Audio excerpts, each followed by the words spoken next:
What is up, Steeler fans? It's time for the Monday morning conversation, and I've been telling y'all all month, hey, we got 3 weeks of AFC North.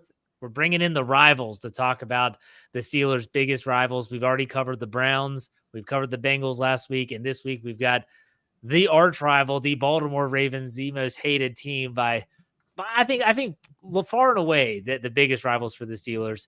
And so we got Josh and Brandon of the Caw podcast on. Josh, what's up? Welcome back. Thank you very much. Glad to be back, Jeff. Looking forward to talking our beloved rivalry with you, and appreciate you having us on once again. Brandon, how's it going? 2024 is here. That's right. It's hard to believe. That's Brandon, right. Thank you so much for having us on the show again. It's always a blast to talk Ravens, Steelers, and who would have thought? Training camp is already happening. It's starting up. I feel like the season just ended, but man, I'm so excited to see some football back on the field as soon as possible. Well, that's a great segue into the first topic, which let's talk about last year. Let's talk about last season. The Ravens have a phenomenal season last year. I mean, you have MVP Lamar Jackson. They're putting up really great numbers, and then it just really fell flat against the Chiefs in the AFC Championship game as the number 1 seed. So last season, if you put it into a capsule, was a great year. They get to the AFC Championship game, but I think a lot of Ravens fans, I live in Maryland, so I know this, were really, really disappointed with last season. So Josh, let's go back. I don't want to rehash all of the AFC Championship, but just as a, put a summative wrap on last season and what's your take going into 2024. I mean, look, the Final Four in the NFL, they were the top 2 teams in AFC. They had the home game, Chiefs, Ravens. Doesn't get any better than that. You could say the expectations were there, and I don't want to say they met them because you can kind of know how it is in Ravens land. It's the ascension. It's like the talk is Super Bowl, Super Bowl, Super Bowl, and that's with any team, right? The aspirations are that. But I feel like they did again. Number 1 seed again. Lamar solidified his second MVP in his young career. It's phenomenal for him. For the Ravens to secure 1 seed and give the fans that first home title game, it's bittersweet because everything was set up perfectly for the Ravens. Getting, and it wasn't the Ravens doing, but just talking about it, the Chiefs were out of Arrowhead. The successful of the Patriots all those years were all those home games and staying home cooking in the playoffs, getting the top seeds, and when you take the Chiefs on the road, that was a perfect opportunity to take advantage of it. And the game was right there for the taking. A lot of lessons learned. And for me being there present as a fan, as a season ticket holder, to get to go to that title game live in person, phenomenal. Can't take that memory away. Obviously, we wanted it to go a lot differently, but they were right there. And I think lessons learned. And but again, lessons learned, but a lot of changes this coming year. But you're right, Jeff. In totality of it all, if you look at the body of work for the season, what a great year, man. They, especially in that November-December stretch, they handled every test and they were the talk of everything from local to national media. They handled it all. And it was a fun ride to behold for the whole ride. So we'll see what happens in 24. But it left us wanting more for sure.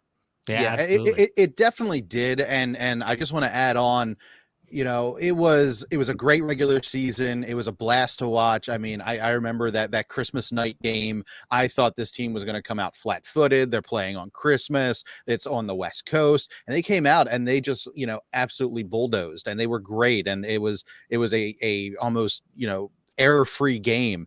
And then the postseason happens. And I'll tell you, the thing that worried me the most going into that AFC title game, it was that video of Harbaugh and the rest of the team dancing in the locker room. Because I was like, man, I feel like this is kind of one of those count your chickens before they hatch type of deal. Felt like they had already won. They were already on their way to the Super Bowl, and they forgot, oh, right, yeah, we got to go against Mahomes in Kansas City, and we got to have the Taylor Swift effect in a town and everything like that. Like, I feel like all of that was kind of forgotten, and it was already like, well, we already won. We're already in the Super Bowl. Well, I know you still got another game to play. So I think kind of getting that punch in the mouth at the end is going to stick with this team going forward into the next season, because I think all of them, even though there are a lot of departures, a lot of new players, I think the core of the group is like, we were right there. We could have had it. They could have. I mean, the defense was really shut the Kansas City Chiefs down in that second half. And I think that there's going to be just a bitter taste in everybody's mouth. And I think that, they know now you got to play 60 minutes. There are no gimmies. And I feel like I wish they would have known that beforehand, but this was like a reality check. You're not getting into the Super Bowl easy. It's going to take effort. It's going to take time. And, they can do it, but they need to stay focused. Well, Brandon, let me ask you a follow-up, and then I'll throw it to Josh to talk about coaching changes heading into 2024. I know that Steeler fans have a lot of fans, not all, but a lot of fans have grown tired of Mike Tomlin. They feel like he just can't get over that proverbial hump anymore.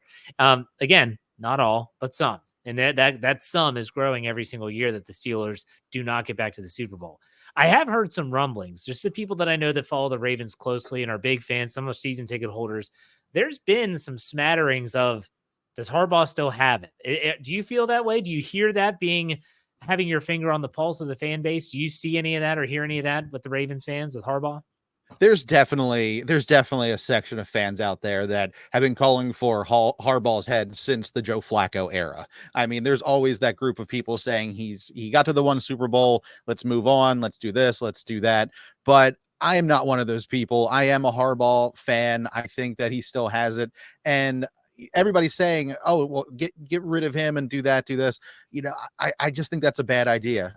If Harbaugh were to be let go, he would be a head coach somewhere else within a matter of hours. Like, there's no doubt in my mind somebody else would pick him up immediately. And I think Harbaugh, to his right, he's earned the chance to kind of go out on his terms. If he wants to coach another couple years, maybe 5 years, I think he's earned the right to do that. I don't think anything that should they have run the ball in the AFC Championship game? Absolutely, they should have done that. But I'm not going to put all of the blame on John Harbaugh. He's been an excellent coach. I like the way he runs the team. He's an old school type of guy too, and I like that. I like the fact that he holds players accountable. If they're earlier on this season last year, there was a player that was a running back and he dropped the ball a couple times. He was in the doghouse. After that second drop, he sat the rest of the game. I like the fact that Harbaugh holds people accountable. They make, if you make a mistake, you're going to pay for that mistake. So yes, there is chatter of fans that want Harbaugh gone, but I also think it's not enough of a group to really make an impact. And he's not going anywhere. He's not. I don't think he would either. But Josh, anything to add to that? And also, it's crazy how many coaches have left the staff from last year to this year in terms of, being promoted to head coach, then pulling coaches with them. What's your take on the coaching staff heading into 2024? Yeah, final remarks on that. I'm going to put a remark on agreeing and disagreeing. I agree with Brandon's take, right? If Harbaugh were to be dismissed of his duties, I think obviously he would find a job sooner rather than later. He's top tier. His resume per season speaks for itself. I've been a Harbaugh fan for a long time. Love the guy, love the way he coaches, but I will disagree to the notion of the accountability part, because I am still left bitter because you sit out there at the podium and speak and feed us coach speak. Like, no one was accountable. Like, I think he may have absolved himself by like finally admitting like, yeah, we should have ran the football, but it was like, there was like no accountability. It wasn't like, hey guys, we effed up. Like, we screwed up. Like, it wasn't like we got up there and like, you know what? Yeah, we should have done a better job. It was more like, how it is. And you probably heard it, like, especially with the personnel, like, we like our guys. Like, I'm just like, it leaves me wanting more, and I want more of that accountability. Like, let's go. Like, where's the fire and brimstone? I guess that's just my nature of like, when things don't go right, you lead by, getting a little agitated a little bit and throwing some weight around. But I digress off that point. But the coaching staff, I'm actually excited. I was actually a little disappointed to see Mike McDonald leave. But as you know, with the success, the Ravens, it seems like, pick any names in their history. It seems like when they do good, that guy leaves for a better job, whether it's a head coach or another offense coordinator. Think about the long list, right? It just goes on and on and on and on. And they have a coaching tree that just has roots. And Mike McDonald's another one. It's going to be interesting to see what he does in Seattle. But his successor, Zach Orr, who played linebacker right here. Mhm. I am loving everything that I've seen and that I've heard from him. His energy, the players are gravitating to him, and that's going to be something special for this defense. Yes, there are some additions and there's been some subtractions on this defense, but I still think that nucleus is there. You have Agent Zero, Roquan Smith leading the charge. They being that leader, future Hall of Famer, kind of Ray Lewis 2.0, I should say. I'm excited for this coaching staff. And again, Todd Monken to get in, settle in. Last year, it was pretty good offensively. Like to see a little bit more, but you can't have everything in 1 year, right? It's got to be a progressive thing, and I'm looking forward to see what Todd do, especially with the addition of one Derrick Henry in that running back field. So looking forward to that for sure. Well, before we talk about players gained, let's talk about players lost. And let's start with one Patrick Queen, who goes to the Pittsburgh Steelers. Brandon, what was your take when you saw Patrick Queen had multiple suitors and he supposedly, according to him, chose the Steelers over those other suitors because he wanted to win? I go back to what Mike Tomlin said, in Patrick Queen's rookie year, and he was screaming at Patrick Queen when he was on the field, saying, "You're not a Raven, you're not a Raven, you're not a Raven." Obviously, Tomlin saw something in Patrick Queen, and he saw something that could definitely help the Steelers out. It is definitely painful to see Patrick Queen switch sides and switch, to the enemy colors, if you will. But it'll be interesting to see what he does this season. Patrick Queen is such a great talent. I was very sad to see him go, but I don't know why he had to badmouth all the Baltimore food. Like, that really hurt me. That definitely hurt my spirit there. He's talking about, it's all seafood. Well, seafood's pretty good, man. Come on. Right? But, you do have the Primanti brothers in Steelers country. So, not all bad stuff there too. Well, Brandon, let me ask you, and I'll throw it to Josh to get his take, because I know Josh is a huge Roquan Smith guy, and a lot of Ravens fans are huge Roquan Smith, Agent Zero. I get all that stuff. And a lot of people have said, Ravens fans mainly, that Patrick Queen's success, especially in 2023, was only a byproduct of because he was next to Roquan Smith. Are you buying that take, or are you selling it? It definitely helped. I'll say that. Yeah. It definitely helped. And I think everything that happened with the new draft pick that the Ravens picked up, and they already had Patrick Queen's successor waiting in the wings. I think he saw the writing on the wall, and I think that hurt him pretty badly. So I think for the Steelers, it is a win-win for the Steelers nation, because Patrick Queen is a talent, and he was able to pick up a lot of great information just by being mentored by Roquan Smith. The two of them were a great duo, and I think all the knowledge he gained from Roquan, he's going to take to wherever if he stays, a Steeler forever, that's good for you guys. If he moves on, eventually he's still going to take that knowledge with him. So, I mean, it's a win for you guys. It's a win for Patrick Queen to get that big contract. But I'm going to be intrigued to see what he does this season without Roquan Smith. But I mean, look at what he did with the Pro Bowl. He was told, "You're going to the Pro Bowl," and he goes, "It's about time. Finally." So he's a guy that works hard. He earned his right to go where he wanted to go. And I think it's great for you guys. I'm sad to see him leave. But I think the year he spent with Roquan made him such a better player. Josh, your take on Patrick Queen? Yeah, there's going to be a lot of echoing here. My sentiments exactly. It's going to be sad to see him go. I was excited when the Ravens drafted him. When he fell, I was like, dude, that was a perfect pick for them. I think I had him on the board for the Ravens at draft. And, right before the addition of Roquan Smith, there was rumblings around here in the fan base that was like, Queen, get it together, man. Like, and then all of a sudden Roquan Smith came here, and it was like Patrick Queen, man possessed. Like, and you heard the term unlock, Roquan Smith, and putting him in that middle linebacker unlocked Patrick Queen's potential. And it was kind of like that, just everything is gelled. And I'm interested to see not only what the Ravens look like, but what the Steelers defense looks like with that, and especially the Ravens Steelers matchups twice this year coming. I think you guys certainly got a good one. Looking forward to seeing going against Patrick Queen and seeing what our offense can do against the defense for sure. It's going to be fun as always. Well, Josh, I'll keep it with you, and let's talk about some players that have been acquired by the Ravens. Obviously, Derrick Henry is the big name because, well, it's Derrick Henry. It's King Henry. And he might be at the end of his career, and he might not be as dynamic as he once was in his early days in Tennessee. But outside of Derrick Henry, who else did the Ravens go out and get that you are excited about? Look, most recently, Eddie Jackson, the Chicago Bears. You can never have too many corners, and the depth of this secondary. I actually took some notes here if I was trying to pull them up. The secondary this year is going to be monstrous. I mean, you have Marlon Humphrey, Brandon Stevens, Nate Wiggins, who was drafted in the first round this year, TJ Tampa, Kyle Hamilton, Marcus Williams, Eddie Jackson. I know they lost a few, right? They lost, Chuck Clark and others, and you almost the way the league is, it's passing, that, and I really am excited, with the highlight reel. Now, there's always pros and cons. Everybody was like, obviously Eddie Jackson, poor tackling. Look, there was poor tackling on the Ravens last year, and for the last 2 seasons, I've seen some games where I'm just like, guys, wrap the guy up. So it's across the board. I don't care who it is. I'm excited to see what this defense has, especially, with the subtractions on this defense, and I'm really looking forward to seeing what they can do in the young talent, especially the draft crop that came in. So my eyes are on the defensive side and that secondary for the Baltimore Ravens. Can't wait. Now, Josh brings up a lot of good players. Brandon, he mentioned the draft class. I think the AFC North in general, all 4 teams got really glowing remarks from their past draft in the 2024 draft. Was there any player in particular that you really liked out of the draft class that you're like, you know what, out of all the picks, I don't know how many y'all had, this one I think is going to make an immediate impact and could be a difference maker?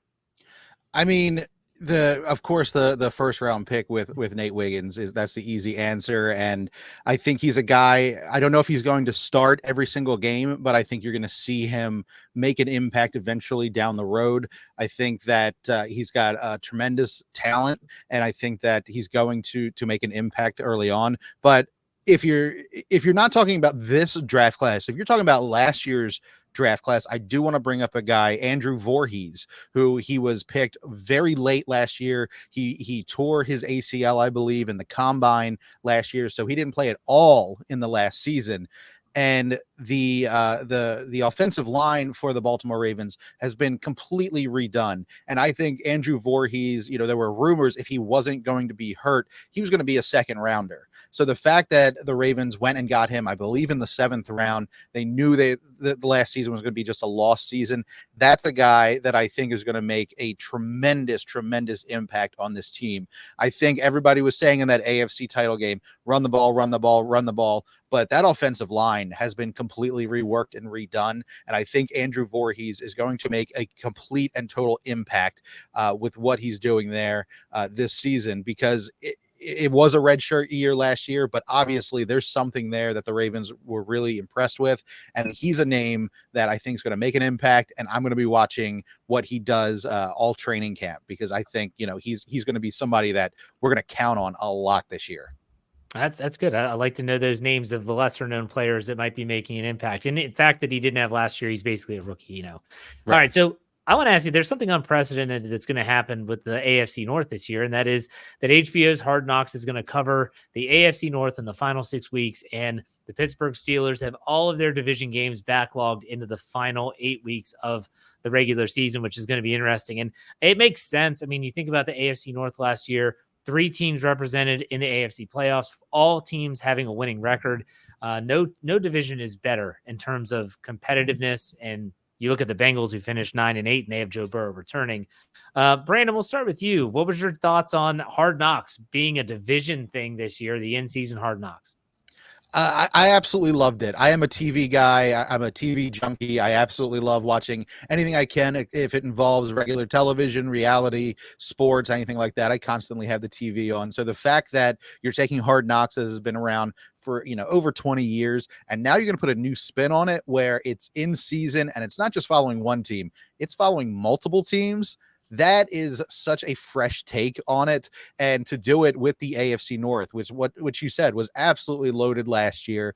If you think about the stories last year, I mean, you had the Ravens going on a tear. You had Joe Flacco playing for the Cleveland out of nowhere at the end. I mean, there was so much drama off the field, and on the field, you had 4 teams all playing really, really well. this was a great idea by the NFL and HBO. I absolutely love it. I'll be tuning in to watch every single episode. I hope they don't give away too much. I will say that, I hope that we can keep some of those game plans closer to the chest, but to hear the reactions from all of these teams to what the other teams are doing on the field, I think this is just going to be must-watch television. Yeah, Josh, what was your take on the Hard Knocks news? It's going to be hard to follow up the first time Hard Knocks was around in Baltimore. Antics upon antics. It's going to be fun for sure. And I think Brandon's right. Not only following one team, but the whole division.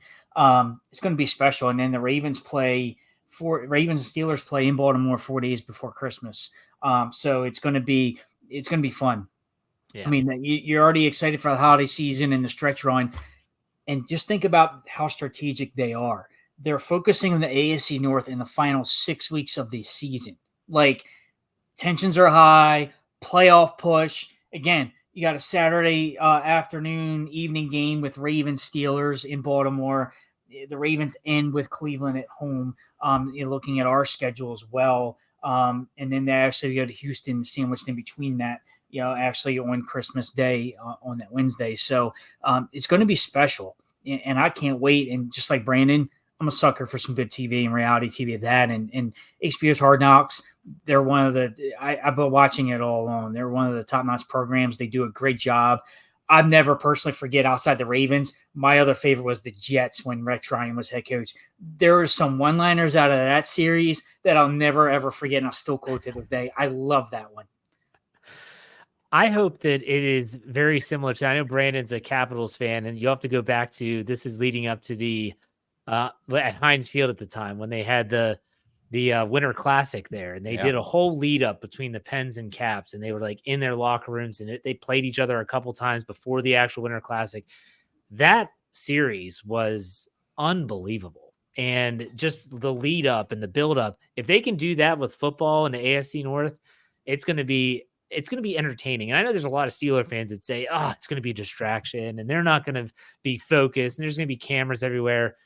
I look at it as from a viewer's perspective, it's going to be entertaining as hell. It's going to be a lot of fun, and I'm looking forward to it. Now, I do want to ask you all, I've done this with all of the other guests from the AFC North. I want to ask you all what you think about the Steelers, because the Steelers have undergone a lot of changes in just one offseason. Not just Patrick Queen, we've already talked about him, but the quarterback for him, my gosh, I mean, Russell Wilson, and then Justin Fields. Brandon, I'll give it to you first.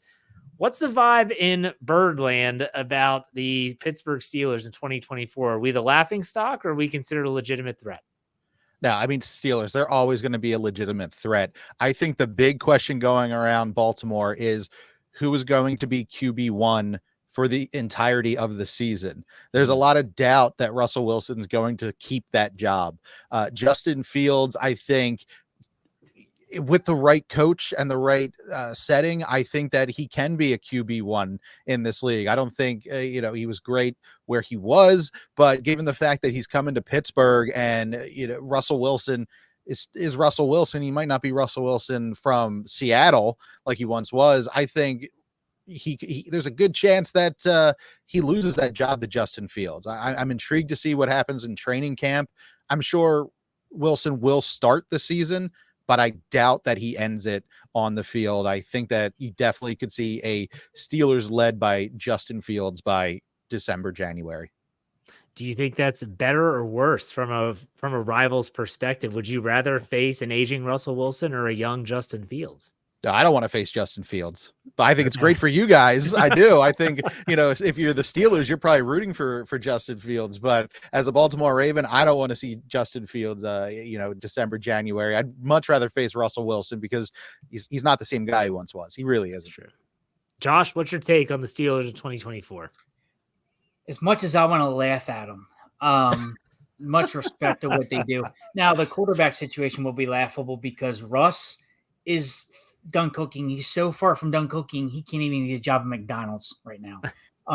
It's Justin Fields' job to lose, in my opinion. I know there's camp for a reason.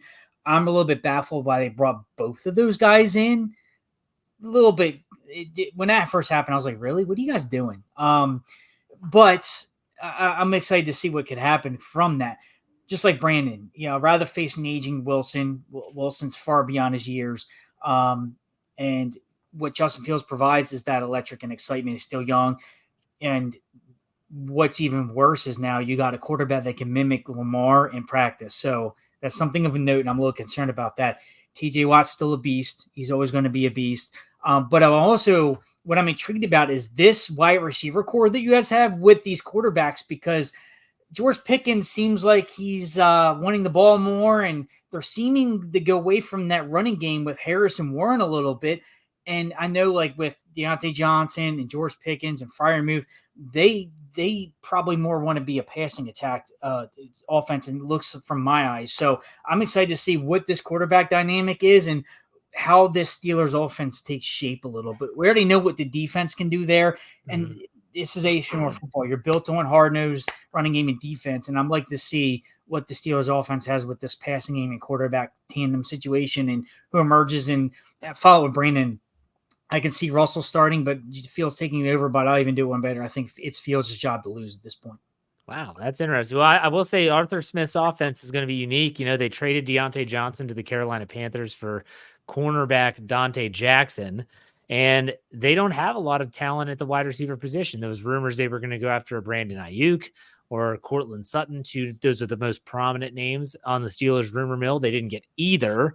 But I think that they're going to be a running football team. Like, you talk about Harris and Warren. I think this is going to be more of a ground and pound, play action style offense. Let Russell throw it deep to Pickens. See if you can win those matchups. Hey, Pickens has gotten the better of Marlon Humphrey on more than one occasion. One of them was to win it at Acrisure Stadium this past year. So it'll be interesting. I will say this. I apologize, Jeff. I guess I'm still on vacation mode. I was remiss to understand that Deontay Johnson did indeed get traded to the Panthers. I did forget that. So Thank you for correcting me on that. I got to catch up. I'm a little rusty still. It's still July, man. Look, I'm in vacation mode. Well, hey, you're a Ravens fan, so I don't expect you to know all the intricacies of the other teams. Like, that's why we're doing these podcast features on our podcast to get people acclimated. But all right, Brandon, I'm going to throw it to you. Last question here, and it's about the Ravens. What are your expectations for the Ravens in 2024? You know what? It's good. It's so cliched. It's Super Bowl or bust. It really is. We expected it last year. I think we expected it this year. I think that the offensive line was a huge issue, and I think that has been addressed. Again, we're at just the beginning of training camp, so I want to see what happens. But with the addition of Derrick Henry and Nate Wiggins and a new defensive coordinator, it is going to be a tall task for the Ravens, but if they got as far as they did last year, there's no reason for them not to go even farther than they already have. But that's the big thing. I think if you are a Steelers fan, if you are a fan of another team in the NFL and you're looking at the Baltimore Ravens, you really want to pay attention to what the offensive line is doing, and you want to see what the defensive coordinator is doing. First time, think about this. Zach Orr is the first-time defensive coordinator, and he is up against the Super Bowl champions in his first game as defensive coordinator. That is a tall task. Yeah. So I think you see what happens against the Kansas City Chiefs on Thursday night in September. That's going to be your first and probably your biggest gauge of what the Ravens can and will do this season. Right out of the gate, that's going to be your biggest clue who these Ravens are moving forward. I think they can do it. I think it is Super Bowl or bust, and I'm very excited for the season coming up. But we want to go to the big game. That's what every team wants, and the Ravens, I think, they've got it in their sights. They just got to keep focused and stay in the game the entire season. All right, Josh, same question. What are your expectations for the Ravens this year? It's very easy to say Super Bowl or bust, and that is the war cry around here. But I'm going to take a little bit further than that. Because you look at it, right? You take top 7 teams in the AFC, go to the playoffs, or not top 7, but obviously division winners and wild card. But the Ravens are certainly by far a top 7 team in this AFC. It's watered down now. Josh Allen doesn't have the receiving core he does anymore. It's pretty much Ravens, Chiefs, Bengals, and then who's who at that point. And it's a very winnable division. It's the Ravens division to lose at this point. There's a lot of questions around every team. Not to discount it, every team's still dangerous. It's the NFL for a reason. You got to play the games, but it's going to be interesting to see that there's no paper champs here, but So right now, it's the Ravens' division to lose. My expectations are when they get there, I want to see the stepping up of everybody, including the one Lamar Jackson.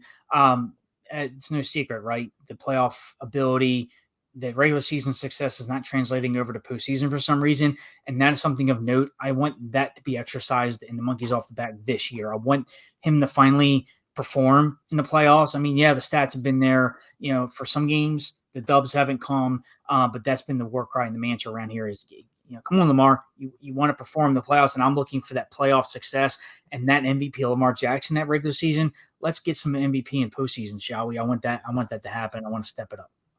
All right, perfect. Brandon, I'll let you do the honors of plugging what you all are doing over at the COP podcast for Fans First Sports Network and any social media stuff, anything you want to plug, go ahead and do that now.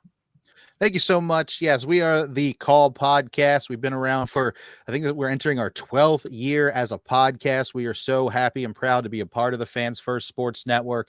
You can follow us on Facebook, facebook.com/the Call Podcast. You can like us over there. And if you are a Capitals fan, which I'm sure Pittsburgh Penguins aren't, but if you are, the Washington Capitals podcast I do is called What the Puck. You can subscribe to us as well on the Fans First Sports Network. We are also putting out reels and YouTube shorts, so you can check us out over on YouTube. Look up Brando Cash Pods, and you can look us up on Instagram, Brando Cash Pods Reels, and you can follow us along there. And we put up shorts and clips from any of the podcasts we do. You can look for us in training camp starting, so Josh and I are ready to get back on track and have podcasts come out as much as possible. We're counting down until we've got some actual football on the field, and we will be with you all season as we watch the Ravens potentially go to the Super Bowl. All right. Josh, any final thoughts? I'm looking forward to a great and fun year, not in Ravens, but overall. I'm excited. I'm excited to see what Derrick Henry can bring for this football team. I know it should have happened at the trade deadline last year. It didn't come to fruition, but now offseason it did. It's the talk of the town, right? And it's even put out there that's the best free agency addition this year for any team. So if the Ravens were dangerous in the running game now, they got Derrick Henry now. I'm looking forward to that and more. So look out for 22 in the backfield. I can't wait. Beast mode is going to be activated. So, Jeff, before we get out of here real quick, I just want to bring up something. Unfortunately, last week, I know this has kind of hit the fan base of both Steelers and the Ravens, but Jacoby Jones, he sadly passed away last year. Do you guys have any memories or anything like that of Jacoby's time with the Steelers, or is there a specific Ravens Steelers moment that features Jacoby Jones that you can think about that? His time in Pittsburgh was very short-lived, and you could definitely tell it was at the very tail end of his career, and it was a great career. Now, that the memory that comes to mind is actually not his failed tenure with Pittsburgh. It was obviously the Thanksgiving Day game when Tomlin stepped on the field and all of that nonsense that ensued after that. That is the one Jacoby Jones memory for me. Yeah. I found out this week because there's been a lot of podcasts and articles written about Jacoby Jones since he passed. I did not know that to get under Mike Tomlin's skin, he called him Tomlinson the entire time for years. He knew it was Tomlin, but just to get under his skin, he said Tomlinson the entire time. So that really made me laugh. I didn't know that. I didn't either. That's good. I'm glad you said that because, we do, rest in peace, Jacoby Jones. He had a great career. Gone way too soon. That's for sure. So absolutely. Josh, Brandon, thank you all very much. Keep up the good work. We'll be talking this season. We'll see you next time. Thank you. Absolutely. Pleasure. Good luck to you this year.